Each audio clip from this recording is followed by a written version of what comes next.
नमस्कार दोस्तों, स्वागत है आपका वार्तालाप के इस नए वीडियो में। तो आज हम बात करेंगे हरियाणा में हो रहे चुनावों की गतिशीलता के बारे में, नियंत्रण के लिए लड़ने वाली प्रमुख पार्टियों पर चर्चा करेंगे और कांग्रेस पार्टी के साथ राजनीतिक क्षेत्र में विनेश फोगाट के हुए दिलचस्प प्रवेश का भी पता लगाएंगे। तो सबसे पहले बात करते हैं 2024 के हरियाणा चुनावों के बारे में। आपको बता दें कि बीजेपी, कांग्रेस और क्षेत्रीय पार्टी जैसे जेजेपी, आईएनएलडी के बीच मुकाबला काफ़ी तगड़ा चल रहा है। बीजेपी 2 कार्यकाल से सत्ता में है और मुख्यमंत्री मनोहर लाल खट्टर तीसरे कार्यकाल की तलाश में। आपको ये भी बता दें कि प्रसिद्ध पहलवान विनेश फोगाट ने कांग्रेस के हाथ थाम लिए हैं और कांग्रेस अपने इस उम्मीदवार के साथ वापसी की उम्मीद कर रही है, जिसकी वजह से उन्हें कड़े विरोध का भी सामना करना पड़ रहा है।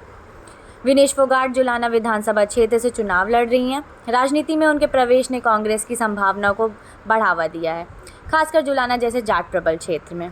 विनेश की सार्वजनिक छवि, जो उन्होंने एथलीट के अधिकारों के लिए लड़ने के बाद कमाई है, और उनकी महिलाओं, युवाओं और किसानों के बीच लोकप्रियता पर कांग्रेस पूरा भरोसा कर रही है। साथ ही ओलंपिक्स में विनेश के साथ हुए मतभेद से वो देश भर में प्रसिद्ध हो गई हैं और यूथ आइकन की तरह देखी जा रही हैं। पर सवाल ये है कि क्या केवल एक उम्मीदवार से कांग्रेस विधानसभा इलेक्शन जीत सकती है? इसका जवाब ढूंढने से पहले आइए बीजेपी के पहलू को भी समझते हैं।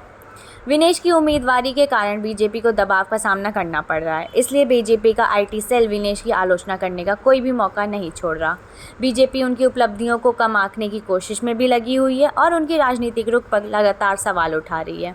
साथ ही आईएनडीएल और जेजेपी जैसे क्षेत्रीय पार्टी ने एक दशक से इस सीट पर अपना दबदबा बनाए रखा है और बीजेपी के उम्मीदवार कैप्टन योगेश बैरागी के मैदान में आने के बाद ये एक बड़ी चुनावी दौड़ बन गई है, जिससे जुलाना सीट कांग्रेस के लिए काफ़ी मुश्किल भरी होने वाली है। क्योंकि भले ही फोगाट परिवार का नाम बहुत विश्वसनीयता लाता है, पर स्थानीय गतिशीलता और पार्टी की वफादारी बहुत ही महत्वपूर्ण भूमिका निभाती है, जो अब भी क्षेत्रीय पार्टी की ओर झुकी हुई है। इस चुनाव में गठबंधन की राजनीति भी एक महत्वपूर्ण फैक्टर है। जहां बीजेपी अपने रुख के बारे में मुकर रही है, वहीं कांग्रेस और आप साथ मिलकर लगातार काम कर रहे हैं। भले ये दो पार्टी इस इलेक्शन के लिए अलग हों, पर इनका ये सहयोग प्रमुख क्षेत्रों में इनके पक्ष में संतुलन बना सकता है, जिससे कंपटीशन और भी बढ़ सकता है। चुनाव की तारीख नज़दीक आने के साथ साथ सबकी नज़रें विनेश फोगाट और कांग्रेस के अभियान पर टिकी हुई हैं। क्या विनेश फोगाट की स्टार पावर जुलाना को बीजेपी और क्षेत्रीय पार्टी से छीनने के लिए पर्याप्त है, या फिर मौजूदा बीजेपी तीसरी बार भी नियंत्रण बनाए रखने में कामयाब हो जाएगी? ये तो वक्त ही बताएगा। पर अभी के लिए हम ओपिनियन पोल की ओर देखें तो बीजेपी को मामूली बढ़त मिलती दिख रही है। हालांकि उन्हें स्पष्ट बहुमत मिलने की आशंका नहीं है।